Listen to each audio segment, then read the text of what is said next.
যখন আমরা পরীক্ষা দিতে যাই তখন কিন্তু অনেক সময় আমাদের আশা মতন কমন প্রশ্ন আসে না।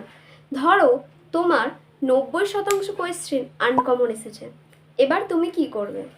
হ্যাঁ, আমি কিন্তু বলেছি 90% কোয়েশ্চেন আনকমন এসেছে, বাকি 10% তো কমন এসেছে। তাহলে সব থেকে প্রথম কাজ হবে তোমার ওই বাকি 10% কোয়েশ্চেনগুলোই ভালো করে লিখে নেওয়া। তাহলে ফার্স্ট পয়েন্ট কি? যেই প্রশ্নের উত্তরগুলো তুমি জানো সেইগুলো সবার প্রথমে ভালো করে পয়েন্ট টু পয়েন্ট লিখে নেবে, দিয়ে নিজের নম্বরটাকে সুরক্ষিত করে নেবে। এবার কি করবে?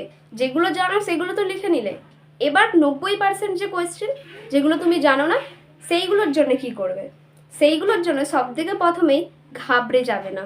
দ্বিতীয় পয়েন্ট এইটাই যে তুমি ঘাবড়ে যাবে না। ঘাবড়ে গেলে কিন্তু হবে না।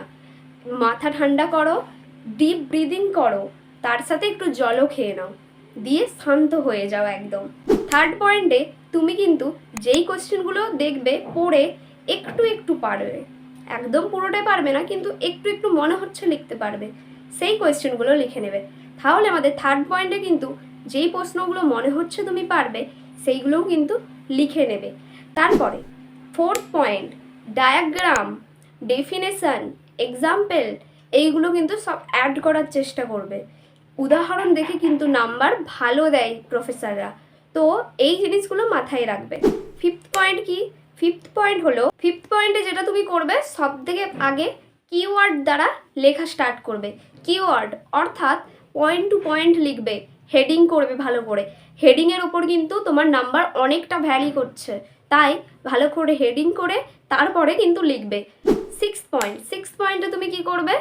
6 পয়েন্টে যেটুকু লিখবে সেইটাকে ভালো করে হাইলাইট করবে, নিচে আন্ডারলাইন করবে বা কোটেশন দেবে, অন্য কালিতে লিখবে।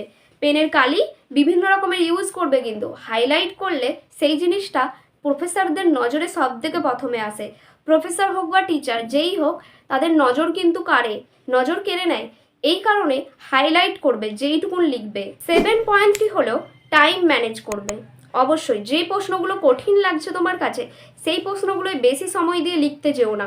যেই কোয়েশ্চেনগুলো তোমার মনে হচ্ছে তাড়াতাড়ি তুমি লিখতে পারবে, সহজ রয়েছে, সেইগুলোই কিন্তু ভালো করে লেখো।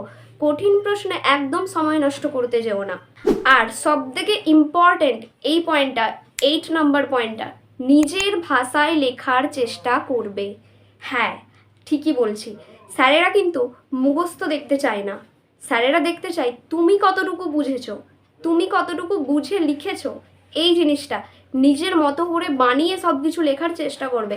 এতে কিন্তু তুমি অনেকটা পজিটিভিটি ক্রিয়েট করতে পারবে তোমার হিসেবে। তুমি যে লিখছো সেই হিসেবে তুমি পজিটিভিটি ক্রিয়েট করতে পারবে।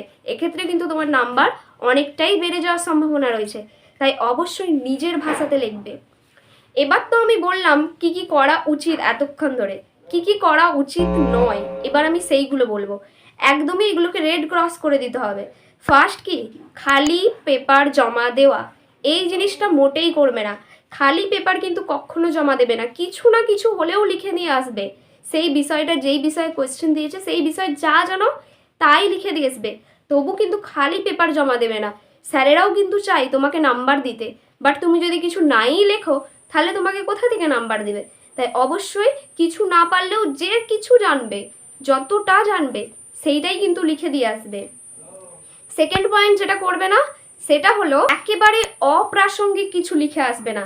যেমন তোমাকে দেওয়া হলো পরিবেশ দূষণের কারণ, তুমি সেখানে মাটি দূষণ, বায়ু দূষণ এইগুলোর কারণ লিখবে, তার জায়গায় তুমি গ্লোবাল ওয়ার্মিংয়ের ব্যাপারে লিখছো, যে গ্যাসগুলো লাগছে ওই সব ব্যাপারে। তো অপ্রাসঙ্গিক কিছু লিখবে না, সেই রিলেটেডই কিছু লিখবে। কোয়েশ্চেন রিলেটেড সবসময় অ্যান্সার দেওয়ার চেষ্টা করবে। থার্ড পয়েন্ট যেটা তুমি করবে না সেইটা হলো একদমই প্রথমে কোয়েশ্চেন দেখে আটকে রয়ে যেও না, যেন হ্যাঁ আমি কোয়েশ্চেন পারছি না আমি আটকে রয়ে গেলাম।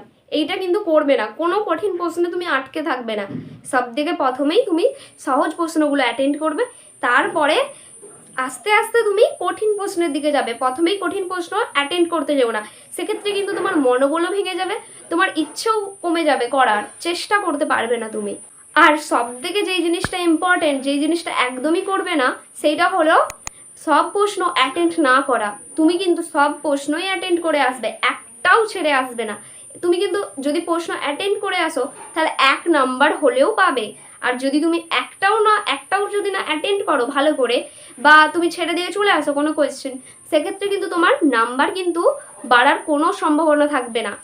তাহলে শেষ পর্যন্ত মনে রাখবে কিন্তু স্যারেরা মুখস্থ কোনো লেখা দেখতে চায় না, স্যারেরা দেখতে চায় তোমার ক্রিয়েটিভিটি, তোমার প্রেজেন্টেশন, তুমি কিভাবে জিনিসটাকে রাখছো স্যারের কাছে, অর্থাৎ খাতাতে লিখছো কিভাবে, এই জিনিসটা স্যারেরা কিন্তু দেখতে চায়। তাই সবসময় একদম মুখস্থ হুবহু তুলে দিলে নাম্বার পাওয়া যায় না কিন্তু বেশি। অবশ্যই কিন্তু নিজের মতো করে লিখে দিয়ে আসবে। তাহলে এই ছিল আজকের ভিডিও। এইভাবে যদি তুমি লিখে আসো অবশ্যই তুমি কিন্তু 80-90% নাম্বার পেয়ে যাবে। তাহলে আজকের মতো এতটাই।